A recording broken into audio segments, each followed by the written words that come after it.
She took a bullet for a MAFIA queen tonight, and it's about to turn her into the most powerful woman in Seoul. Naira lies on the manicured lawn of a billion-dollar estate, her white maid's apron turning a deep, terrifying crimson. Beside her, the most feared woman in South Korea, Seo Hwa-rin, is pressing a silk scarf into Naira's wound, her voice cold and commanding as she barks orders into a cell phone. Only minutes ago, Naira was invisible. Just another foreign expat scrubbing floors and serving champagne at a gala she wasn't invited to. Naira was born to be a ghost in this city, undocumented, drowning in her father's debt, and one mistake away from being deported. She should have stayed in the kitchen. She should have ignored the man in the black suit moving through the shadows of the garden. But Naira saw the glint of steel aimed at the matriarch's heart. While the elite of Seoul turned their heads, the maid moved. One split second of courage, one deafening gunshot. Naira hit the grass before she even felt the heat in her shoulder. She didn't just save a woman, she saved the mother of the Choi Syndicate. Black SUVs roar onto the grass, shredding the expensive lawn. Doors slam. Heavy boots hit the pavement with military precision. The crowd of socialites parts like the Red Sea as a man with eyes like ice and a suit worth more than Naira's life steps out. Choi Min-jae. To the world, he's a tech genius. To the underworld, he's a god. He looks at the blood on his mother's hands, then down at the dying maid at her feet. Naira Caldwell just became the personal property of the most dangerous man in Seoul. She just doesn't know it yet. The humidity of the Seoul evening clung to Naira's skin like a second uniform, heavier and more suffocating than the starched white apron tied around her waist. She moved through the sea of silk and tuxedos with practiced invisibility, a ghost carrying a silver tray of crystal flutes. To the elite gathered in the Choi Estate's gardens, she wasn't a person. She was a fixture, as stationary as the marble statues lining the paths. Her mind was miles away, calculating the exchange rate of the few won in her pocket. If she skipped dinner for the next 3 nights, she could finally send enough home to keep the collectors away from her sister's school. The gala was a celebration of power, headlined by the matriarch herself, Seo Hwa-rin. The older woman moved with a regal, terrifying grace, her silver hair shimmering under the fairy lights. Naira watched her from the periphery, admiring the way the crowd parted for her, a respect born of both bloodline and fear. Then the world tilted. It started as a ripple in the peripheral vision Naira had developed to survive the streets. A man in a waiter's jacket, moving too fast, a hand reaching into a jacket that didn't fit. Naira didn't think about her debt, her status, or her safety. She only saw the cold black muzzle of a suppressed pistol leveling toward Hwa-rin's back. "Get down!" The scream tore from Naira's throat, raw and foreign in this silent, polite garden. She dropped her tray, the crystal shattering like 1,000 tiny diamonds against the stone, and lunged. She slammed into Hwa-rin just as a dull thwip echoed through the air. The impact wasn't what she expected. It wasn't a punch. It was a searing, white-hot iron brand driven into her shoulder. Naira hit the manicured grass hard, the breath leaving her lungs in a ragged gasp. The screams of the socialites began a second later, a chaotic symphony that felt distant and muffled. She tried to push herself up, but her arm gave way, slipping in something wet and warm. Looking down, she watched the pristine white of her apron vanish, replaced by a spreading, violent crimson. Beside her, Hwa-rin was already moving.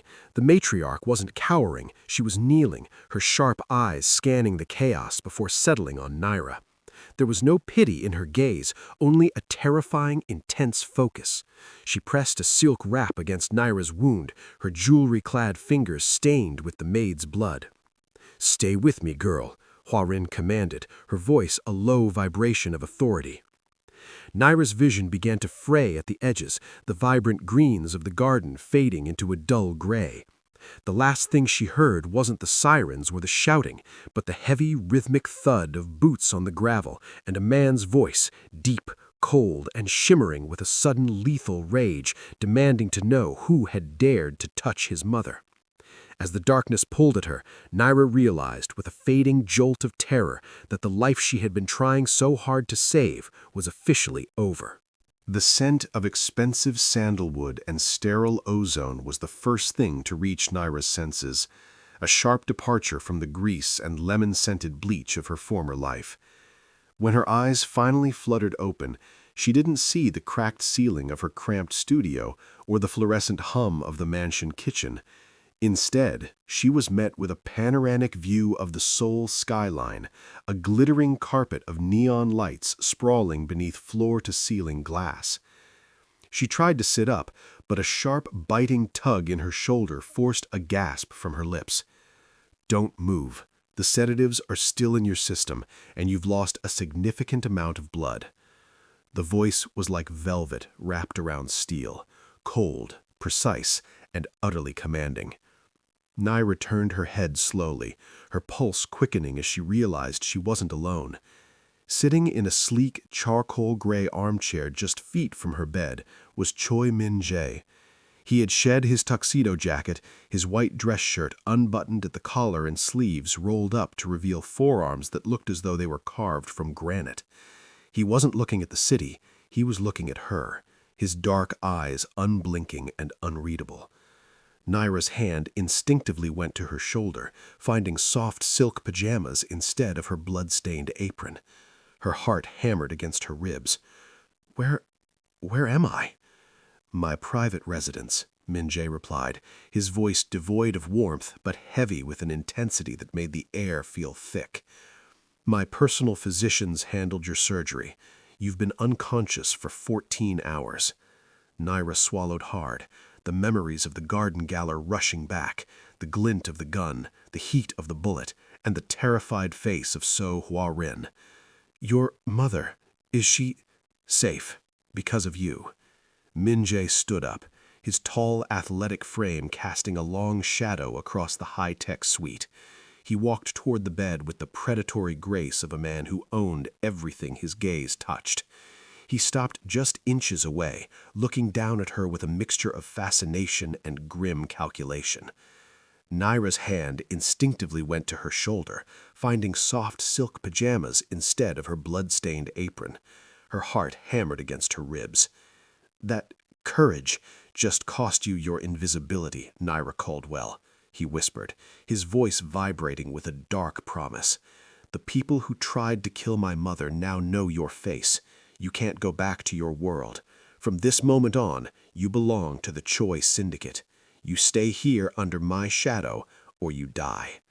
He turned on his heel and walked toward the door, leaving Naira alone in the silent, shimmering sanctuary that felt less like a hospital and more like a golden cage. The heavy silence of the penthouse was broken by the sharp, rhythmic clicking of a remote. On a massive screen embedded in the wall, the image of the garden gala played on a loop, the flash of a muzzle, the shattering of crystal, and Naira's limp body being shielded by the matriarch. Min-jae stood by the window, his back to her, watching the news cycle devour the footage. "The Kang Syndicate didn't just try to kill my mother," he said, his voice dropping to a dangerous register. "They failed publicly, and in our world, failure demands a scapegoat. Right now, you are the only witness who can identify the shooter. You are the loose thread they need to cut." Naira clutched the silk sheets, the reality of her situation sinking in. "So what happens now? Do I stay locked in this room forever?" Min-jae turned, his expression as unreadable as polished stone. "No, we give them a reason why you're untouchable.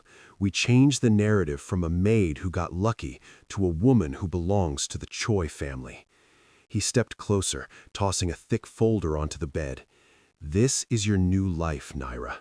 As of 10 minutes ago, my legal team has cleared your father's debts and filed for your permanent residency. But it comes with a price." "What price?" she whispered. "The world needs to know why you took that bullet.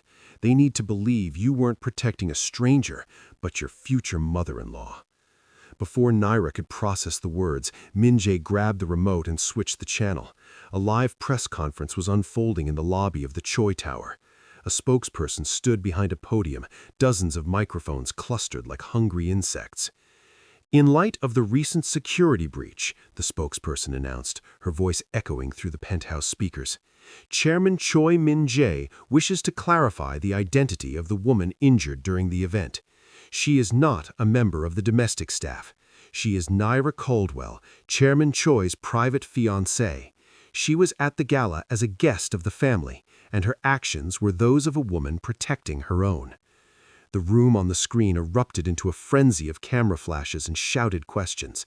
Naira stared at the TV, her heart throat high. "You lied to the entire country." "I gave you a shield," Min-jae countered, leaning over her, his hands pinning the mattress on either side of her shoulders. "As a maid, you are a nuisance they can dispose of. As my fiancé, you are a declaration of war. If they touch you now, I have the legal and social mandate to burn their entire organization to the ground." He reached out, his thumb grazing her jawline with a touch that was unexpectedly soft, yet felt like a brand. "1 year, Naira. You play the part, you stay by my side, and you don't break character. In exchange, your family is safe, and you never have to scrub a floor again. Do we have a deal?"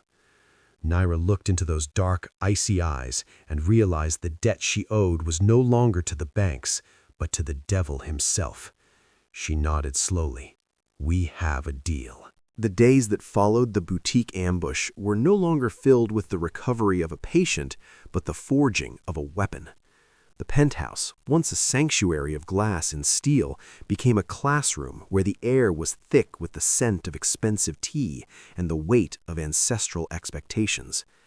Se Hua-rin did not treat Naira like a victim or a guest. She treated her like an investment that required ruthless refining. "A maid looks at the floor because she is searching for dirt," Hua-rin said one morning, her voice cutting through the silence of the library. She used a jade fan to lift Naira's chin, forcing her to meet a gaze that had stared down syndicate bosses for decades. "A queen looks at the horizon because she owns everything between here and there. Correct your posture, Naira. Your spine must be as unyielding as the skyscrapers your fiancé builds." Naira spent hours walking with heavy books balanced on her head, her muscles aching from a different kind of labor than scrubbing floors. She studied the complex hierarchies of Seoul's elite, memorizing faces of allies who would smile to her face and enemies who would poison her drink. Hua-rin taught her the art of the silent kill in conversation, how to use a single, precisely placed word to dismantle a rival's confidence. One evening, as the sun dipped behind the Namsan Tower, Hua-rin led Naira to a vanity overflowing with crystal vials. She picked up a small, unassuming bottle and dabbed a drop of dark, woody oil onto Naira's wrist.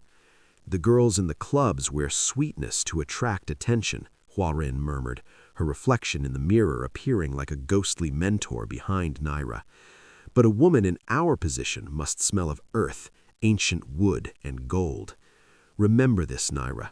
Beauty is a fleeting shadow, and kindness is a luxury we rarely afford. Power is the only perfume that lasts. It lingers in a room long after you have left it, reminding everyone exactly who you are." As Naira looked at her reflection, now draped in charcoal silk, her hair pulled back into a sharp, lethal bun, Naira realized the invisible girl from the kitchen was dying. Under Hua-rin's tutelage, the fear that had defined her life was being replaced by a cold, calculating clarity. She was learning that in this world you were either the hand that held the fan or the floor that got stepped on, and for the first time in her life, Naira Caldwell was tired of being the floor. The transition from cotton rags to high fashion was as jarring as the cold bite of the bullet had been. 2 weeks after the announcement, Naira stood in the center of an exclusive Gangnam boutique, the heavy glass doors locked to the public. The space was a minimalist cathedral of marble and gold, housing gowns that cost more than her father's house. Hua-rin sat on a velvet sofa, sipping tea and watching with a critical, appreciative eye as a tailor pinned a floor-length emerald silk dress to Naira's frame. A woman's dress is her first line of defense, Halwarin remarked, her voice calm and steady. It tells the world you are too expensive to touch and too dangerous to ignore. Naira caught her reflection. The woman in the mirror didn't look like a maid. Her skin glowed against the jeweled tones, and her shoulder, though still stiff under the bandage, held a new, rigid strength. But the peace was shattered by the muffled thud of a suppressed shot echoing from the foyer. The boutique's front windows didn't shatter, they spiderwebbed, the reinforced glass holding against a heavy-caliber round. Halwarin didn't scream, she simply set her teacup down with a measured click. "The Kang Syndicate is impatient," she whispered. Two men in black tactical gear breached the rear service entrance, the heavy metallic slide of their weapons echoing through the hollow showroom. Halwarin's lone bodyguard engaged the first, but the second swept past, his eyes locked on the matriarch. Naira's heart hammered, but the fog of her old life, the life of being a victim, didn't settle over her. Instead, she remembered Halwarin's lessons on observation. She didn't have a gun, but she had the environment. As the hitman raised his weapon toward Halwarin, Naira acted. She grabbed a heavy, solid marble bust from a nearby pedestal and hurled it with a desperate two-handed heave. It struck the hitman's shoulder, throwing off his aim as a bullet whistled harmlessly past Halwarin's head. Before he could recover, Naira lunged. She grabbed a long, sharpened metal clothing rack, sliding it across the polished marble floor like a spear. The rack caught the assassin's legs, sending him crashing down. Naira didn't stop. She reached for a heavy decorative floor vase, swinging it with a primal roar. It shattered against the man's helmet, dazing him long enough for the estate's backup to swarm the room and pin him to the floor. When the dust settled, Naira was standing over the fallen attacker, her emerald dress torn at the hem, her chest heaving. She looked at her hands. They weren't shaking. Halwarin rose slowly, smoothing her skirt. She looked at the broken marble, the scattered silk, and then at Naira. For the first time, the matriarch smiled, a sharp, predatory expression of pride. "The dress can be replaced," Halwarin said, walking over to tuck a stray lock of hair behind Naira's ear. "But that instinct, that, my dear, is something you cannot buy. You aren't just playing the part anymore. You've become the part." The adrenaline from the boutique attack hadn't fully faded by the time Naira reached the penthouse balcony. The night air of Seoul was cool, carrying the distant hum of traffic and the scent of rain, but it couldn't chill the fire still simmering in her veins. She gripped the cold steel railing, her torn emerald sleeve fluttering in the wind, until a soft footfall sounded behind her. Min-jae didn't say anything at first. He simply stepped up beside her, leaning his elbows on the rail. He had discarded his tie and unbuttoned his vest, looking less like a titan of industry and more like a man exhausted by the weight of his own crown. In his hand were 2 glasses of amber liquid. He handed one to her. "My mother told me what you did today," he said, his voice low, vibrating with a strange mix of pride and regret. "You didn't just survive. You fought back." Naira took a slow sip, the whiskey burning a trail down her throat. "I didn't have a choice. They were going to kill her, Min-jae. I couldn't just stand there and watch another person. I couldn't watch her be taken." Min-jae looked out at the city, the neon lights reflecting in his dark eyes. "Most people in this city see my mother as a checkbook or a target. They see me as a monster or a bank.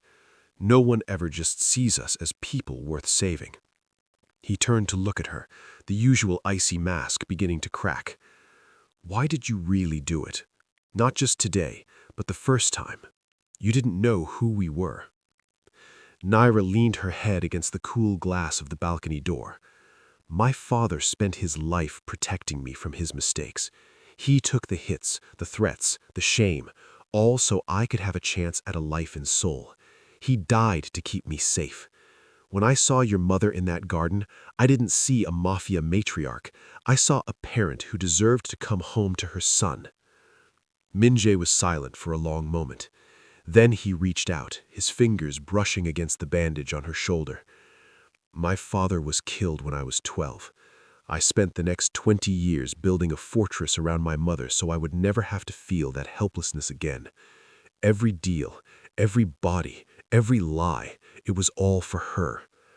He let out a harsh, dry laugh. I thought I was the only one who lived for someone else's survival. I didn't expect a girl from halfway across the world to show up and be more of a Choi than I am. For the first time, the space between them didn't feel like a contract or a cage. It felt like a bridge. Naira looked at him, really looked at him, and saw the cracks in the steel. We're both just orphans trying to keep the world from breaking what's left of our families, aren't we? Min-jae didn't pull away. Instead, he rested his hand on hers, his grip firm and grounding. "Maybe," he whispered, his eyes searching hers with a sudden raw intensity. The city continued to glow around them, but for that one midnight hour, the war felt far away. The Grand Hyatt Ballroom was a gilded cage filled with predators. Naira moved through the crowd, her hand resting lightly on Min-jae's arm. She was draped in a gown of midnight blue that shimmered like oil on water. But beneath the silk, her posture was rigid. This was the Underworld Summit, a gathering of the 5 families that held the keys to Seoul's shadows. To the men in the room, she was merely the American fiancée, a trophy Min-jae had picked up to soften his image. But Naira wasn't looking at the diamonds or the heavy crystal chandeliers. She was using her maid's eye, the hyper-awareness developed from months of noticing the smallest spills, the slightest disarray, and the things people left behind when they thought no one was looking. "Smile, Naira," Min-jae murmured, his lips barely moving as he nodded to a rival boss. "They are looking for a crack in the foundation. Don't give them one." "I'm not looking for cracks in the foundation," Naira replied softly, her gaze sweeping the room. "I'm looking for the dirt they tried to sweep under the rug." As they reached the VIP lounge, Naira's eyes locked onto Park Ji-hoon, Min-jae's most trusted advisor. To everyone else, Ji-hoon was the picture of loyalty, standing vigilantly behind the Choi family. But Naira noticed the small things. She saw the way his thumb compulsively rubbed the side of his glass, a nervous tic she had seen in debtors seconds before they begged for more time. She noticed the slight cuff of his sleeve was stained with a microscopic drop of dark ink, the exact shade used by the Kang Syndicate for their ledger marking. Most tellingly, she watched his eyes. While the other bodyguards watched the doors, Ji-hoon was watching the ventilation grates and the service elevators. He wasn't guarding the room, he was timing an entry. When a waiter approached with a tray of champagne, Ji-hoon reached out, subtly tilting his wrist. To a casual observer, it looked like he was helping the server steady the tray. To Naira, it was a signal. The waiter's eyes flickered to the heavy double doors at the far end of the hall. "Min-jae," Naira whispered, her voice tight but steady. "The south exit, now." Min-jae didn't hesitate. He trusted the woman who had already bled for his bloodline. He signaled his core security team with a sharp tilt of his head. "What did you see?" "Ji-hoon," she said, her eyes never leaving the advisor. "He's not looking for an attack, he's waiting for one. He just signaled the server. He's the mole." Just as they turned toward the private corridor, the lights in the ballroom flickered and died. Chaos erupted in the darkness, but Naira was already moving, her hand tight in Min-jae's. She was no longer just the girl who took a bullet. She was the sword that could see in the dark. The darkness in the Hyatt Ballroom was more than a power outage. It was a shroud for a well-orchestrated execution. In the sudden vacuum of light, the air filled with the metallic clatter of heavy weaponry and the panicked shouts of the elite. Naira felt Min-jae's hand tighten on hers, pulling her toward the private service corridor, but the mechanical groan of the elevator being remotely locked echoed through the hall like a death knell. "Ji-hoon is gone," Min-jae hissed, his voice a jagged edge in the dark. "And my mother, she was supposed to be in the secure holding room." A frantic voice crackled over the security earpiece Min-jae had pressed into Naira's hand earlier. "Sir, the matriarch has been taken. Ji-hoon bypassed the biometric locks at the rear exit. They've moved her to the basement garage. We're pinned down by Kang suppressors at the main gate. We need orders." Min-jae cursed, his eyes darting to the emergency lights flickering to life. Before he could move, a secondary explosion rocked the far end of the ballroom, a distraction meant to lure the remaining Choi guards away from the core. "Go," Naira said, her voice startlingly calm. "They're luring you to the garage because they know you'll run for her alone. That's the kill zone, Min-jae." "I'm not leaving her, and I'm not leaving you," he growled, reaching for his sidearm. "You aren't leaving me, you're trusting me," Naira countered, grabbing his lapel and forcing him to look at her. The maid's eye was no longer just observing, it was calculating. "You go to the garage through the ventilation shaft, the way Ji-hoon didn't expect. I'll take the security team. I know how service staff move in this building better than any of your tactical experts. I can flank them from the loading docks." Min-jae hesitated, the cold CEO mask completely gone, replaced by the raw fear of a son. He looked at the woman who had started the month scrubbing his floors and saw the only person capable of holding his world together. He pressed a master keycard into her hand. "Do not die, Naira. That's an order." As Min-jae disappeared into the shadows of the maintenance duct, Naira turned to the remaining 3 Choi guards. They looked at her with uncertainty, their weapons lowered. Naira didn't wait for them to question her. She stood tall, the midnight blue of her gown catching the dim red glow of the emergency lights, her voice vibrating with the authority Hua Rin had spent weeks carving into her. "Listen to me. We are not going through the front. We are taking the laundry chutes to sub-level 3. We hit them from the one place they think is too dirty to guard," she commanded. "The Choi Syndicate does not lose its mother tonight. Move!" The guards shifted, their hesitation vanishing under her ironclad resolve. For the first time, Naira wasn't following a script. She was writing the ending.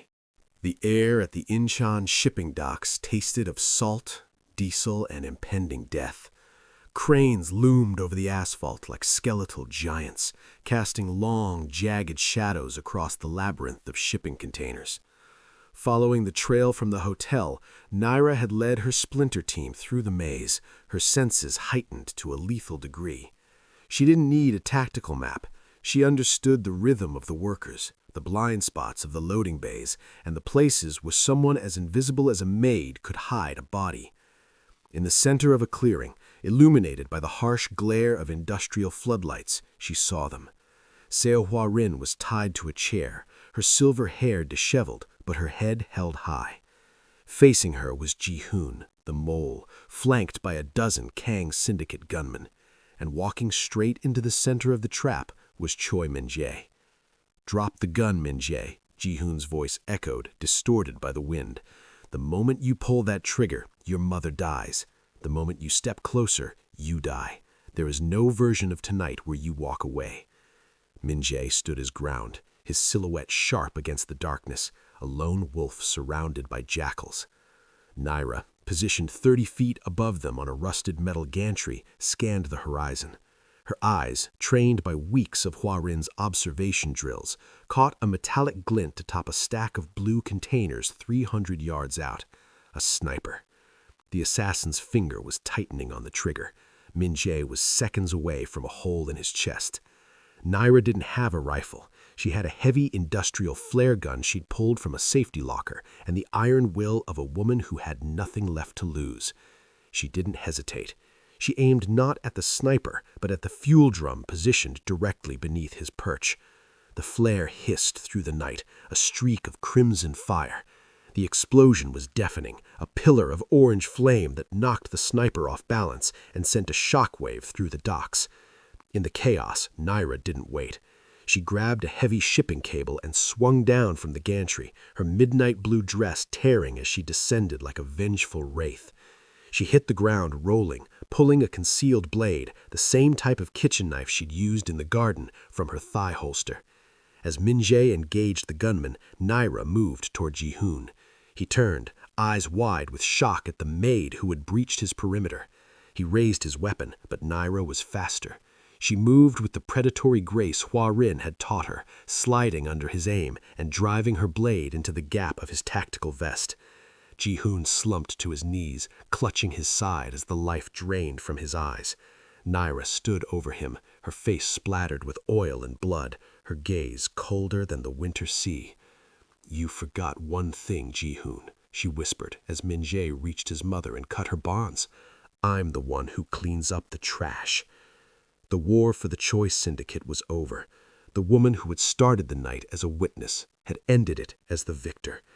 Naira looked at Min-jae, and for the first time, he didn't look at her as a contract or a debt. He looked at her as his equal. 6 months later, the smell of salt and blood had been replaced by the scent of expensive lilies and the crisp, clean air of the Choi Tower's rooftop garden. Below, the neon veins of Seoul pulsed with life, but up here, the world was quiet. Naira stood at the center of a glass-walled pavilion, looking at the plaque she had just unveiled. The Caldwell Foundation, a sanctuary for the invisible. It was no longer just a dream. Funded by the legitimate restructuring of the Choi Empire, the foundation provided legal aid, housing, and medical care for undocumented expats, the ghosts of the city Naira once lived among. She wore a gown of structured white silk, her hair styled in an elegant, sharp crown. There was no bandage on her shoulder anymore, only a faint silver scar that she wore like a medal of honor. Se Hwa-rin stood nearby, watching the guests, ambassadors, activists, and reformed syndicate heads, with a look of profound satisfaction. She approached Naira, placing a hand on her arm. "You've done more than clean up our messes, Naira. You've given this family a soul. My husband would have feared you. I simply respect you." As the gala wound down, the crowd filtered out, leaving Naira alone under the moonlight. The sound of a heavy glass door sliding shut signaled Min-jae's arrival.